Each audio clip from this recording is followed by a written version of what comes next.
In many challenges, personal and professional, we are held back by the crippling thought that people like us couldn't possibly triumph given what we know of ourselves, how reliably stupid, anxious, gauche, crude, vulgar, and dull we really are.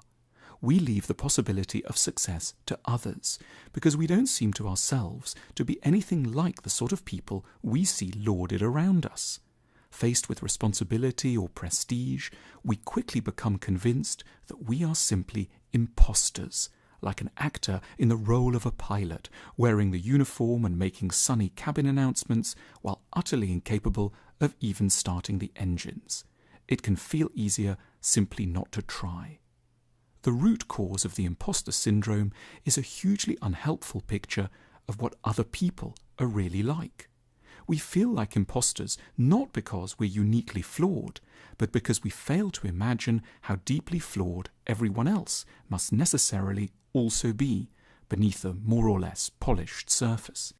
The imposter syndrome has its roots far back in childhood, specifically in the powerful sense children have that their parents are really very different from them. To a 4-year-old, it's incomprehensible that their mother was once their age, and unable to drive a car, tell the plumber what to do, decide other people's bedtimes, and go on planes with colleagues. The gulf in status appears absolute and unbridgeable. The child's passionate loves, bouncing on the sofa, Pingu, Toblerone, have nothing to do with those of adults, who like to sit at a table talking for hours, when they could be running about outside, and drink beer which tastes of rusty metal. We start out in life with a very strong impression that other people, especially competent and admirable other people, are really not like us at all. This childhood experience dovetails with a basic feature of the human condition. We know ourselves from the inside, but we know others only from the outside. So we're constantly aware of all our anxieties, doubts, and idiocies. Yet all we know of others is what they happen to do and tell us, which is a far narrower and more edited source of information. We're often left to conclude that we are isolated at the more freakish and revolting end of human nature. Far from it. We're just failing to imagine that others are, of course, every bit as disturbed as we are.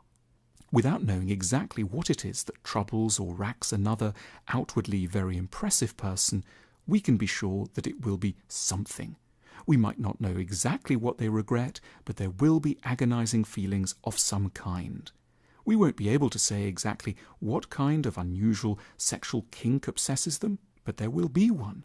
And we can know this because vulnerabilities and compulsions cannot be curses that have just descended upon us uniquely. They are universal features of human mental equipment. The solution to the imposter syndrome lies in making a crucial leap of faith, the leap that others' minds must work in basically much the same way as ours do. Everyone must be as anxious, uncertain, and wayward as we are. It's a leap of faith because we just have to accept that the majority of what we feel and are, especially the more shameful, unmentionable sides, will have a corollary in each and every one of us. One of the tasks that works of art should ideally accomplish is to take us more reliably into the minds of people we are intimidated by, in order to show us the more average, muddled, and fretful experiences that they have.